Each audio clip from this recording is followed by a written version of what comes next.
Conditional event sided. Conditional event అంటే ఏం చెప్పాం మనం? ఒక ఈవెంట్ జరిగిన తర్వాత మరో ఈవెంట్ జరిగితే దాన్ని కండిషనల్ ఈవెంట్ అంటాం. చూడండి,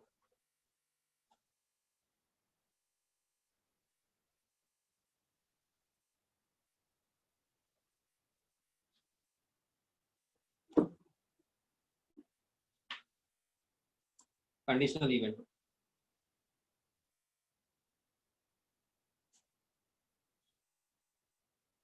event let a comma b be two events of a random experiment అంటారు. let a comma b be two events of a random experiments. Two events of a random experiment. Random experiment. Random experiment. ఏమా ఇప్పుడు ఏమని చెప్పాను? B అనే event జరగాలి ఎప్పుడు? ఏ అనే event జరిగిన తర్వాత. అప్పుడు దాన్ని మనం కండిషనల్ ఈవెంట్ అంటాం. ఏమండి? కాబట్టి if the event b occurs, the event b occurs after the occurrence of the event a, after the occurrence of the event a,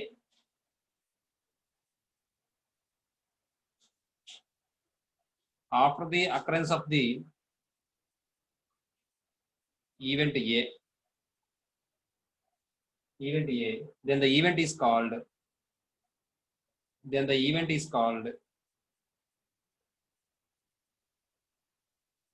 conditional event అంటారు. కండిషనల్ ఈవెంట్ అంటారు. Event and it is denoted by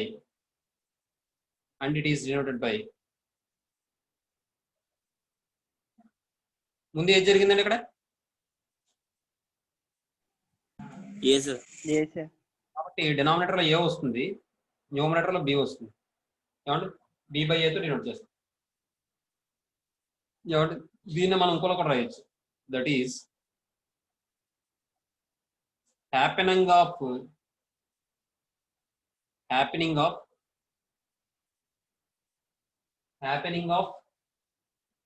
B after the happening of a,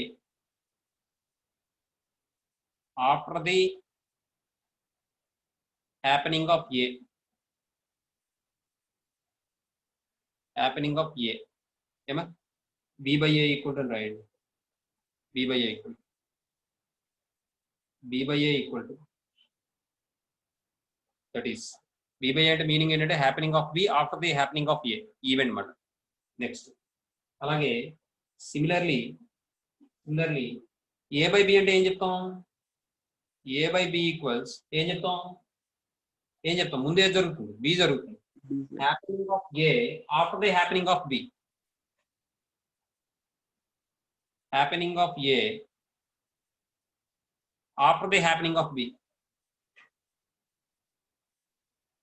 after the happening of B.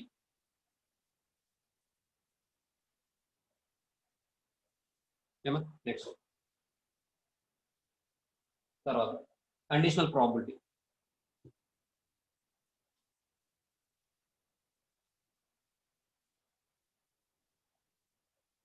Conditional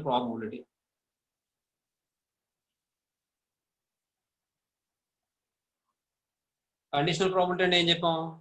B అనే event యొక్క probability find out చేస్తాం. ఆ B ఎప్పుడు జరుగుతుందంటే ఏ అనే event జరిగిన తర్వాత బి అనే ఈవెంట్ యొక్క ప్రాబిలిటీ ఫైండ్ అవుట్ చేస్తే దాన్ని మనం conditional probability of be given a అంటాం. ముందు ఏదైతే జరిగిందో ఆ ఈవెంట్ ఇస్తుంది ఎవరిని? తర్వాత జరిగే ఈవెంట్. ఆ ఈవెంట్ యొక్క ప్రాబిలిటీ ఫైండ్ అవుట్ చేస్తే దాన్ని మనం కండిషనల్ ప్రాబిలిటీ అంటాం. అంటే సింపుల్ గా చెప్పాలంటే కండిషనల్ ఈవెంట్ కి ప్రాబిలిటీ ఫైండ్ అవుట్ చేస్తే కండిషనల్ ప్రాబిలిటీ అంటాం. ఏమా కాబట్టి చూడండి, let a comma b be two events of a random experiment.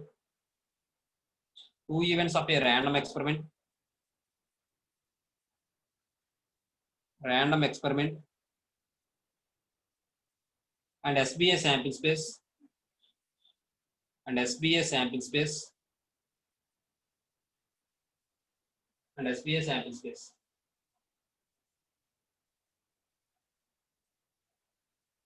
if P of A equal to 0, if P of A not equal to 0, then the probability of B,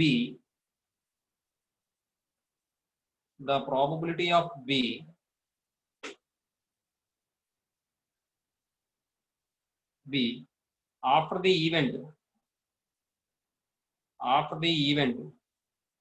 A has occurred,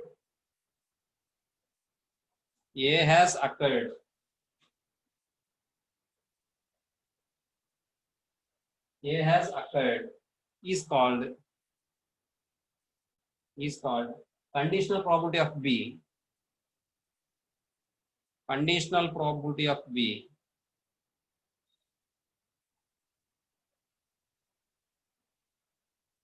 given A. ఇక్కడ చూసుకోండి, మీరు observe చేసిన విషయం ఏంటంటే given a అన్నాడు అంటే given తర్వాత వచ్చిన ఈవెంట్ ఏదైతే ఉందో అది ముందు జరిగినట్టు, దానికి ముందు ఉన్నది ఏంటంటే తర్వాత జరిగినట్టు. అర్థమవుతుందా? గివెన్ ఏ అన్నాడంటే ముందు ఏ జరిగినట్టు. ఏమా? Given a and it is denoted by P of B by A. Next line లో దీన్ని ఎలా డిఫైన్ చేస్తారంటే P of B by A equal to P of B intersection A by denominator ఉన్నది A కాబట్టి P of A, where P of A greater than 0 అని రాయొచ్చు, లేదా not equal to 0 అని రాయొచ్చు. ఏమా? అలాగే similarly P of A by B అంటే P of A intersection B by P of A అవుతుంది.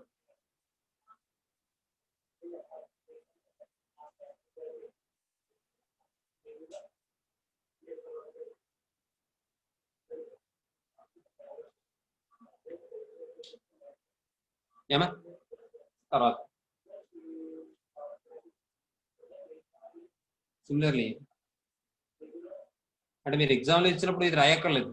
ఒకవేళ ఎగ్జామ్లో condition what is the definition of conditional probability అంటే మీరు ఇది ఒకటి రాస్తే సరిపోదు, ఇక్కడ వరకు రాస్తే సరిపోదు, P of A by B రాయక్కర్లే. Similarly P of A by B equal to P of A intersection B by P of B, where P of B not equal to 0. P of B not equal to 0. ఏమా? Next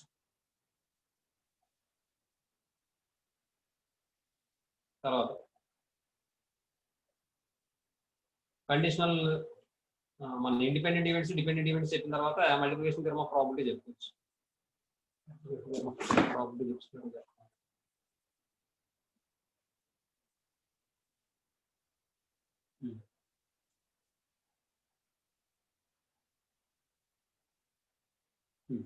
multiplication theorem of probability చెప్పిన తర్వాత అప్పుడు మన dependent independent events గురించి చెప్తాం.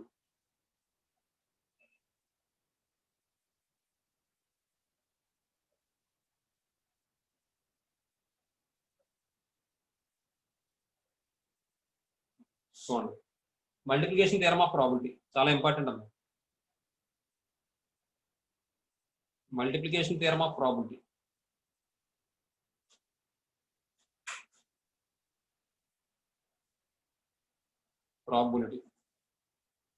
వాడికి ఎప్పుడైనా కోపం వస్తే ఇలాంటి క్వశ్చన్ ఇచ్చేస్తాడు. అర్థమవుతుందా? ఎందుకంటే చూడండి, ఇప్పుడు ఇక్కడ వీడు క్వశ్చన్ ఎలా ఇస్తాడంటే ఎగ్జామినేషన్ లో వాడి స్టేట్మెంట్ ఏమి ఇవ్వడండి.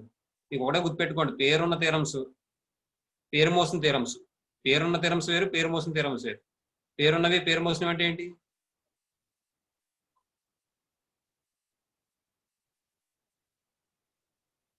డిఫరెన్స్ ఉందా? పేరున్నవి పేరు మోసినవని. ఎందుకంటే చాలా చిన్న క్వశ్చన్ అమ్మ ఇది. ఇప్పుడున్న పరిస్థితుల్లో ఏంటంటే త్వరగా చూడండి, if A and B are two events of a random experiment, if A and B are two events of a random experiment,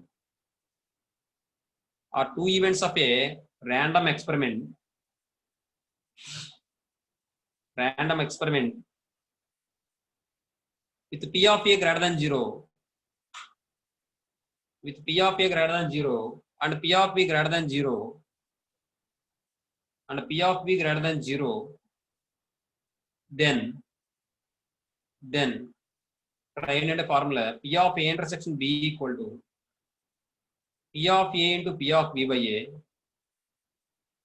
P of B by A equals P of B into P of A by B. P of B into P of A by B. ఏమా దీనికి proof ఈ place లో సరిపోద్దమ్మా proof 7 మార్కులు చూడండి.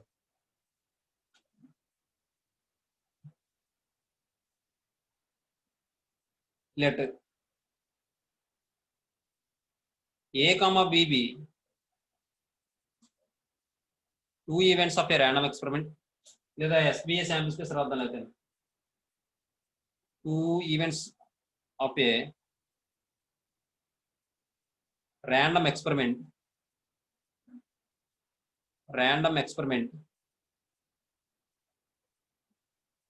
with P of A greater than 0 and P of B greater than 0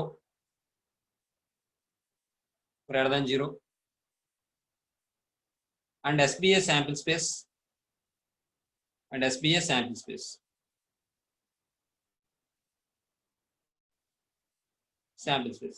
ఇప్పుడు నేను ఏం చేస్తానంటే by conditional probability definition of conditional ప్రాబిలిటీని బట్టి రాస్తాను అన్నమాట. By definition of conditional probability conditional probability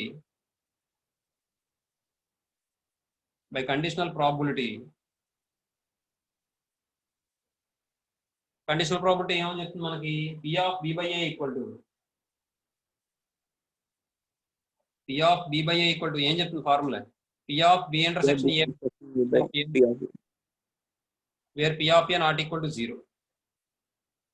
మనం ముందే రాసేసాం అందుకనే P of A not greater than 0, P of B greater than 0 అని చెప్పేసి P of A greater than 0. ఏమండి ఇప్పుడు దీని నుండి క్రాస్ మల్టిప్లికేషన్ చేయండి. P of B intersection A అన్న P of A intersection B అన్న ఒకటేగా. మీ ఇంటికి మా ఇంటి ఎంత దూరం, మా ఇంటికి మీ ఇల్లు అంతే దూరం, అర్థమవుతుంది. కాబట్టి P of B intersection A equal to P of A into P of B by A అవుతుంది.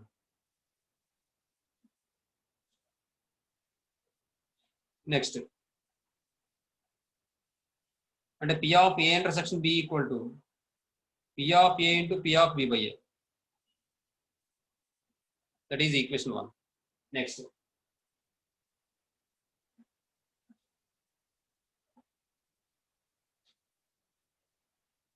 P of A by B equal to P of A intersection B by P of B, where P of B greater than 0 అమ్మా. ఏమా ఇప్పుడు cross multiplication చేయండి. P of A intersection B equal to P of B into P of A by B. That is equation 2. From 1 and 2 నుంచి ఏం చెప్పచ్చు మనం, LHS equal అయింది కాబట్టి RHS కూడా ఈక్వల్ అవుతాయి కాబట్టి మొత్తాన్ని ఈక్వల్ గా రాయొచ్చుగా. కాబట్టి ఫ్రమ్ 1 and 2 ఏమని చెప్పచ్చమ్మా మనం P of A intersection B equal to P of A intersection B equal to P of A into P of B by A equals P of B into P of A by B. అంతే ఏమా. Next తీరం అయిపోయిందమ్మా. Next ఈసారి independent events dependent events గురించి మాట్లాడదాం. Independent events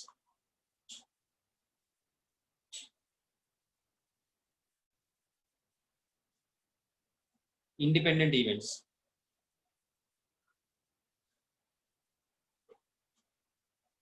events అంటే మనం 2 రకాలుగా చెప్పొచ్చు. డెఫినేషన్ 2 రకాలుగా చెప్తాను చూడండి. Let A, B be 2 events of a random experiment.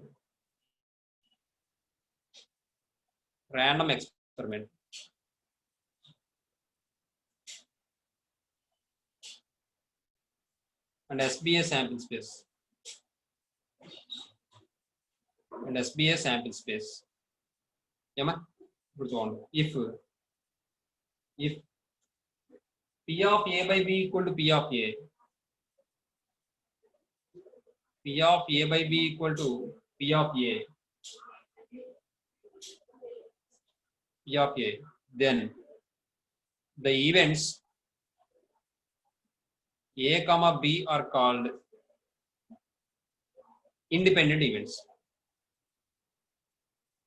Independent events.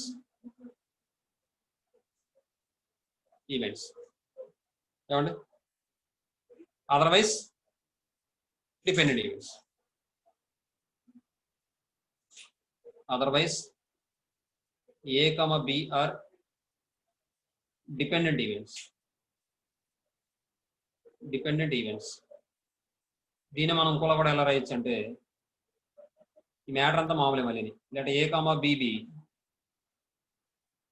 two events of a random experiment.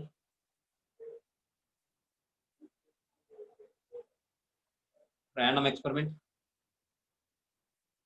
and SBA sample space. SBA sample space. Next, if P of A intersection B equal to P of A into P of B, then the events A comma B are called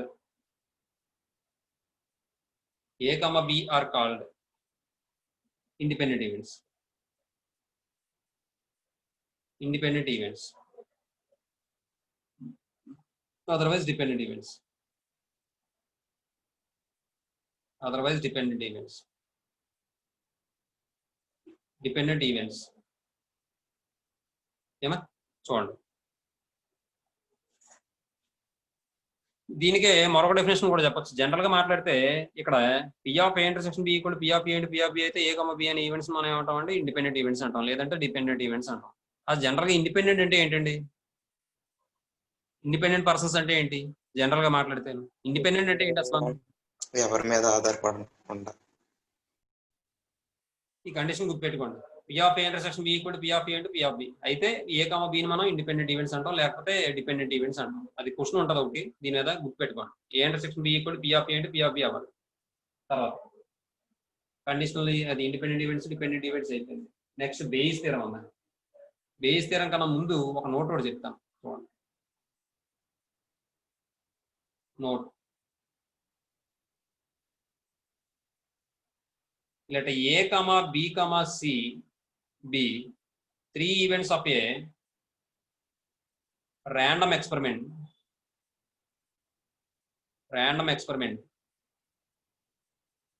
then అవి three events కూడా independent events అయితే ఒకలా ఉంటుంది, dependent events అయితే ఒకలా ఉంటుంది. Condition చూడండి ఒకసారి. దెన్ ఫస్ట్ ఏమవుతుందంటే P of A intersection B intersection C equal to P of A into P of B into P of C అవుతుంది. ఎప్పుడంటే if A comma B comma C are independent events అయినప్పుడు. అదే రెండో condition ఏమవుతుందంటే P of A intersection B intersection C equal to P of A into P of B by A into P of C by A intersection B. ఇది ఎప్పుడంటే if A comma B comma C are dependent events. A comma B comma C are dependent events.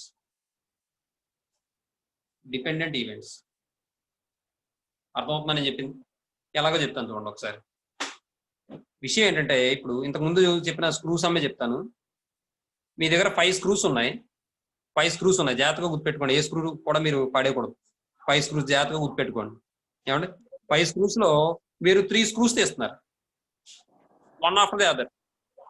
First screw ఎన్ని రకాల with replacement అన్నాను. ఫస్ట్ది with replacement అన్నాను నేను. With replacement అంటే అవి చూడండి ఒకసారి. ఫస్ట్ స్క్రూ ఎన్ని రకాలుగా తీయచ్చు? 5 ways. రీప్లేస్ చేసేస్తారు. మళ్ళీ రెండో స్క్రూ ఎన్ని రకాలుగా తీయచ్చు?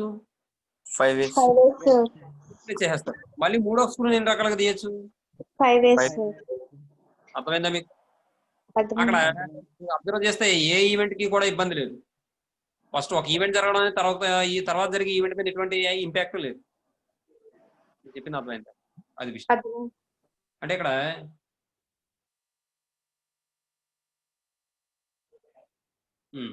తర్వాత అదే 3 స్క్రూస్ ని కూడా వితౌట్ రీప్లేస్మెంట్ చేసాం అనుకోండి. వితౌట్ రీప్లేస్మెంట్ చేస్తే ఫస్ట్ స్క్రూ ఎన్ని రకాలుగా తీయచ్చు? 5 5 ways. ways. 4 days లో తీయచ్చు. 5 ways. వితౌట్ రీప్లేస్మెంట్ కాబట్టి సెకండ్ స్క్రూని 4 days. 4 ways. Third screw 3 3 ways. ways. అంటే ఇంపాక్ట్ ఉంది కదా, దాన్ని మనం ఏంటంటే ఈ విధంగా చెప్తాం అన్నమాట. ఇంకో విషయం, అక్కడ ప్రాబిలిటీ ఫైండ్ అవుట్ చేసాం అనుకోండి. నేను ఈవెంట్ చెప్పాను అంతే, ప్రాబిలిటీ చెప్పలేదు. నేను ఇప్పుడు దాకా చెప్పినంత కూడా ఈవెంటే చెప్పాను. ఇప్పుడు ఫర్ ఎగ్జాంపుల్ విత్ రీప్లేస్మెంట్ మనం ప్రాబిలిటీ ఫైండ్ అవుట్ చేసాం అనుకోండి. ఫస్ట్ స్క్రూని తీయడానికి ప్రాబిలిటీ ఎంత అవుతుంది చెప్పండి? 1. 1/5. వెరీ గుడ్, 1/5 అవుతుంది. సెకండ్ స్క్రూని తీయడానికి 1/5. 1/5. ఎందుకంటే టోటల్ నెంబర్ ఆఫ్ వేస్ అంటే 5 స్క్రూస్ లోంచి 1 స్క్రూని ఎన్ని రకాలుగా తీయచ్చు మనం? 5C1. అందులో ఎన్ని స్క్రూలు తీస్తున్నాం? ఒక స్క్రూనే తీస్తున్నాం కాబట్టి 1 ఫేవరబుల్ కేసెస్. 1/5. రెండో స్క్రూ తీసేటప్పుడు కూడా మొత్తం 5 స్క్రూసే ఉన్నాయి. ఇప్పుడు 5 స్క్రూస్ నుంచి ఒక స్క్రూని ఎన్ని రకాలుగా తీయచ్చు? 5C1. మరి అందులో ఇంకో స్క్రూని తీస్తున్నాం కాబట్టి ఒక స్క్రూని తీస్తున్నాం కాబట్టి 1/5 తీయగలం కాబట్టి 1/5. మరి థర్డ్ స్క్రూని తీసేటప్పుడు ప్రాబిలిటీ ఏమవుతుంది? 1/5. అది కూడా 1/5 అవుతుంది. ఓకేనా? అది విషయం అయిపోయింది. తర్వాత ఇప్పుడు అదే విత్ రీప్లేస్మెంట్ కాకుండా వితౌట్ రీప్లేస్మెంట్ చేసాం అనుకోండి. వితౌట్ రీప్లేస్మెంట్ చేస్తే ఫస్ట్ స్క్రూ ఎన్ని రకాలుగా తీయచ్చు? ప్రాబిలిటీ 1/5. 1/5. రెండోది 1/5. 1/3. 1/3. అర్థమవుతుందా? మరి ఇక్కడ విషయం ఏంటంటే ఇంపాక్ట్ ఉంది కాబట్టి ఏ జరిగిన తర్వాత బి జరుగుతుంది, ఆ తర్వాత ఏబి రెండు జరిగిన తర్వాత సి జరుగుతుంది. దాని అర్థం అది డిపెండెంట్ అది. ఓకేనా? సరే. Okay.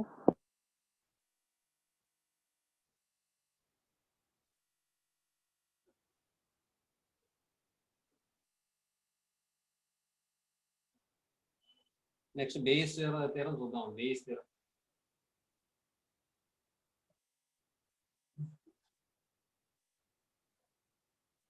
ఇంకో విషయం, ఇక్కడ 3 ఈవెంట్స్ కే నేను కండిషన్ అప్లై చేశాను.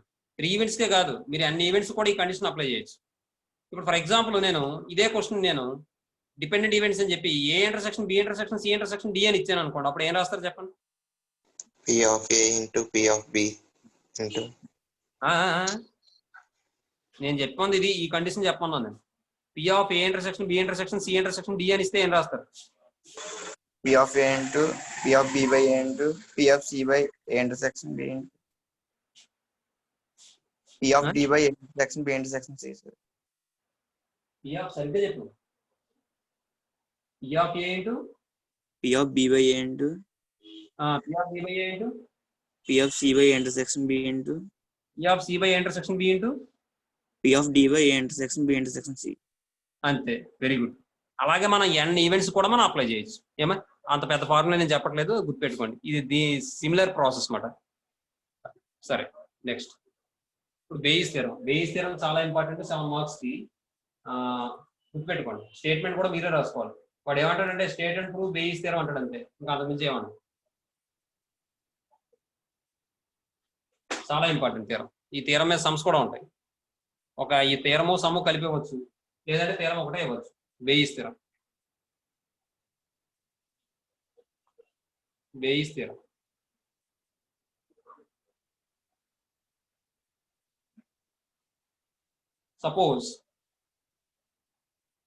suppose E1, E2, and so on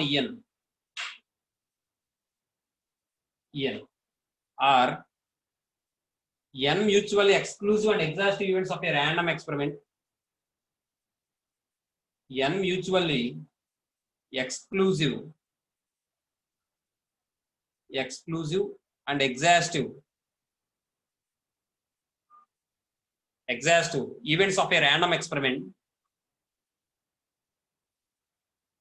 Events of a random experiment. Random experiment with P of EI not equal to 0. With P of EI not equal to 0 for I equal to 1, 2, 3 and so on n.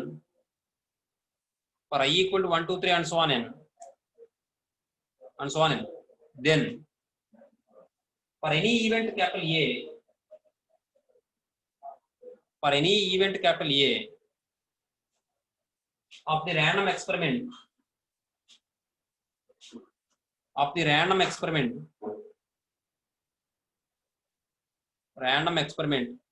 with P of A not equal to 0, with P of A not equal to 0, then P of EK by A equal to P of EK into P of A by EK by sigma I equal to 1 to n P of EI into P of A by EI. పక్కన మీరు ఏం చేస్తారంటే wear ఇక్కడ రాయాల్సింది నేను ఇక్కడ రాస్తున్నాను చూడండి. Wear ఇక్కడ రాయాల్సిన విషయం వేర్ లేదా for k equal to 1 2 3 and so on n. దీని పక్కన రాయాల్సిన విషయం ఇక్కడ రాయాల్సిన విషయం అమ్మా ఏమా for k equal to 1 2 and so on n అమ్మా. చూడండి ఇప్పుడు ప్రూఫ్ వాడు ఏమన్నాడు ఒకసారి చూడండి స్టేట్మెంట్ లో. ఈవెంట్స్ ఆ ఎన్ని ఈవెంట్స్ ఎటువంటి events? Mutual exclusive and exhaustive. Mutual exclusive and exhaust events. అలాగే ఇంకేం ఇచ్చాడు వాడు? With P of EI not equal to 0 for I equal to 1 2 3 and so on n అంటాడు. అంటే ప్రతి ఈవెంట్ యొక్క ప్రాబిలిటీ ఏమవ్వాలి? నాట్ ఈక్వల్ టు 0 అవ్వాలి. అర్థమవుతుందా? Next then for any event capital A of the random experiment with P of A not equal to 0, అప్పుడు ఒక event తీసుకుంటున్నారు A అనేది, దాని యొక్క ప్రాబిలిటీ నాట్ ఈక్వల్ టు 0 అయ్యేలాగా. అప్పుడు ఫార్ములా ఏమవ్వాలంటే P of EK by A equal to P of EK అంటే P of A by EK by sigma I equal to 1 to n P of A అంటే P of A by E అవ్వాలి. అక్కడ K value ఏమవ్వాలంటే 1 2 3 and so on n అవ్వాలంట. ఏమా చూద్దాం చూడండి ఒకసారి. ముందు వాడు ఇచ్చిన కండిషన్స్ రాస్తానండి. గివెన్ లేదా సపోజ్ లేదా let E1, E2,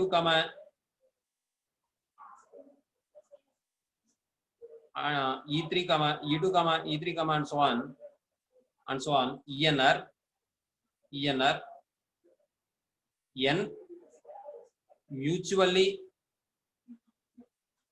exclusive and exhaustive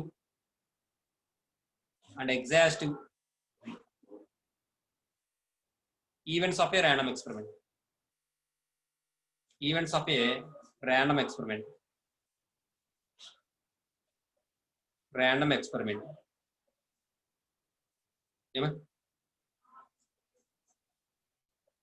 That is ఇవన్నీ మ్యూచువల్ ఎక్స్క్లూజివ్ అంటే ఏంటి? పేర్ వైజ్ డిజాయింట్ అయినా yes sir. అంటే ఏం చెప్పొచ్చు మనం? P of EI intersection is equal to phi, EI intersection EJ equal to pi for I not equal to J, and I comma J values ఎక్కడి నుంచి ఎక్కడి వరకు వస్తాయి? 1 2 3 అండ్ సో ఆన్ n వరకు వస్తాయి. అర్థమవుతుందా? ఎందుకంటే E1 E2 E3 and so on ఎక్కడి వరకు వచ్చింది? n వరకు వచ్చింది. కాబట్టి I comma J అంటే ఇక్కడ EI EJ కదా, కాబట్టి ఇక్కడ I వాల్యూ J వాల్యూ ఎక్కడి నుంచి ఎక్కడి వరకు వస్తాయి? 1 నుంచి n వరకు వస్తాయి. కానీ I value J value same అవ్వచ్చా? సేమ్ అయితే ఎంటీ అవుతుందా? సెట్ అవదు. ఈ రెండు సేమ్ అయిపోతే for example I value 1 J value 1 తీసుకొని ఇంటర్సెక్షన్ పెడితే E1 అవుతుంది తప్ప పై అవుతుందా? కాబట్టి I నాట్ ఈక్వల్ టు 0 అవ్వాలి. I comma J values 1 2 3 and so on n అవ్వాలి. అలాగే ఈక్వల్ ఎగ్జాస్టివ్ అన్నాడు కాబట్టి ఎగ్జాస్టివ్ అంటే మీకు కండిషన్ చెప్పాను. ఏమవ్వాలి? ఎగ్జాస్టివ్ ఏమవ్వాలి? యూనియన్ శాంపిల్ స్పేస్ అవునా? శాంపిల్ స్పేస్ కి ఈక్వల్ అవ్వాలి. కాబట్టి అది కూడా మనం చేయాలి. అది కూడా రాస్తాం ఒకసారి.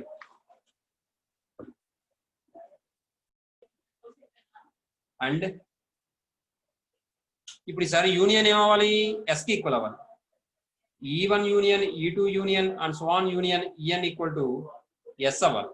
దీన్ని మనం సింపుల్ గా ఎలా రాస్తాం? That is union of I equal to 1 to n EI equal to S కి ఈక్వల్ అవ్వాలి. నెక్స్ట్ లెట్ ఇప్పుడు ఏం చేద్దాం అంటే మనం ఏ అనేది ఏదైనా ఈవెంట్ అనుకుందాం, దాని యొక్క ప్రాబిలిటీ నాట్ ఈక్వల్ టు 0 అన్నారు కాబట్టి అది తీసుకుందాం. Let A be any event of a sample space అందాం. అలాగే P of A not equal to 0 అందాం చూడండి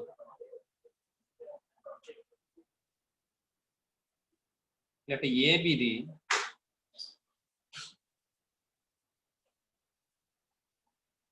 any event of a sample space, any event of a sample space లేదా any event అని రాసినా సరిపోతుంది sample spaces with P of A not equal to 0. P of A not equal to 0. Next ఇప్పుడు నేను ఏం చేస్తానంటే ఈ ఏకి E1 ఇంటర్సెక్షన్ E2 అన్న E2 ఇంటర్సెక్షన్ E3 అన్న ఇవన్నీ కూడా పై అయిపోతాయి కదా వాటితో ఇంటర్సెక్షన్ పెడతాను చూడండి ఒకసారి for I not equal to J, for I not equal to J, A intersection EI intersection A intersection EJ equal to చిన్న విషయం చెప్తాను చూడండి ఏ ఇంటర్సెక్షన్ బి లేదా A intersection B intersection C అంటే మొత్తం అంతా ఇంటర్సెక్షన్ ఒకే ఇంటర్సెక్షన్ రాసిచ్చండి మీకు అర్థమైంది ఎంతకేను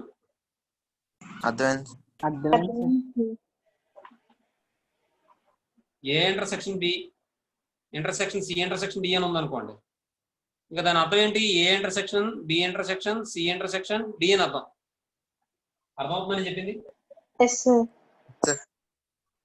లేదా ఇంకోలా చెప్తాను చూడండి A intersection B intersection A intersection C అని ఉందనుకోండి దాని అర్థం ఏంటంటే A intersection B intersection C అని దాని అర్థమవుతుందని నేను చెప్పింది లేకపోతే ఒక చిన్న ఎగ్జాంపుల్ తీసుకోండి ఏ ఈక్వల్ టు 1 2 అంటాను బి ఈక్వల్ టు 2 3 అంటాను నేను సి ఈక్వల్ టు 3 4 అంటాను నేను చూడండి ఒకసారి ఇక్కడ ఏ ఇంటర్సెక్షన్ బి ఎంత అవుతుంది 2 సార్ అవునా ఏ ఇంటర్సెక్షన్ ఈజీ అంటే మనం ఈఐ ఇంటర్సెక్షన్ ఈజీ అంటే ముందు మనం 5 అని చెప్పుకున్నాం కాబట్టి ఏ ఇంటర్సెక్షన్ 5 అంటే 5 వస్తుంది ఓకేనా కాబట్టి మీరు ఇక్కడ గమనించండి AI intersection EI intersection A intersection EJ equal to 5 అని వచ్చిందంటే ఇదంతా ఒక ఈవెంట్ అనుకోండి వాటి యొక్క ఇంటర్సెక్షన్ 5 వచ్చిందంటే ఈ సెట్ కూడా డిజైన్ సెట్స్ అవ్వాలా లేదా value J value 1 2 3 and so on n కాబట్టి నేను సింపుల్ గా ఎలా చెప్పొచ్చు అంటే A intersection E1 A intersection E2 A intersection E3 and so on A intersection ENR mutual exclusive అని చెప్పొచ్చా లేదా చెప్పొచ్చు that is A intersection E1 A intersection E2 and so on A intersection ENR n mutual exclusive events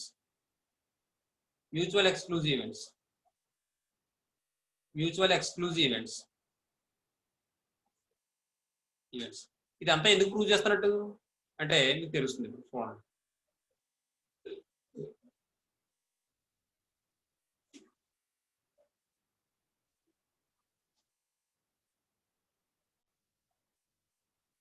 since A subset of S అని రాసుకోవచ్చండి ఏ అనేది ఏమని చెప్పాం మనం శాంపిల్ స్పేస్ ఎస్ యొక్క ఈవెంట్ అని చెప్పాం ఎస్ పెద్దదా ఏ పెద్దదా ఎస్ పెద్దది అవ్వచ్చు లేదా ఎస్ ఏ రెండు ఈక్వల్ చెప్పుకోవచ్చు అంతేగా అప్పుడు ఎస్ ఎస్ అని రాశాను దీని నుండి నేను ఏని ఎస్ ఇంటర్సెక్షన్ ఏ అని రాసుకోవచ్చా ఇదైతే ఏ ఇంటర్సెక్షన్ ఎస్ అని రాసుకోవచ్చా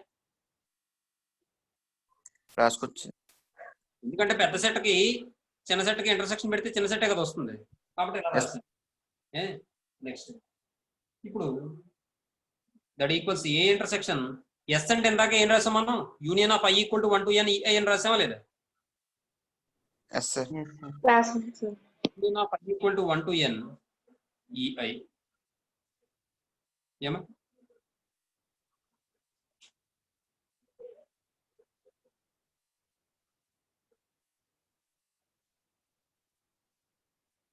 ఏమండి నెక్స్ట్ ఇప్పుడు చూడండి ఈ యూనియన్ కాస్త బయటకు వచ్చేసి ఈ ఇంటర్సెక్షన్ కాస్త లోపలికి వెళ్ళిపోతుంది ఎందుకో చెప్తాను చూడండి ఈ యూనియన్ బయట రాశాను I equal to 1 to n A intersection EI అవుతుంది ఏ ఇంటర్సెక్షన్ EI అవుతుంది ఎందుకు అవుతుంది అలాగే ఎందుకు అవుతుంది చెప్పండి. మీరు లోయర్ క్లాస్ లో చదువుతారమ్మా. A intersection B union C equal to A intersection B union A intersection C అని చదువుతారు లేదా?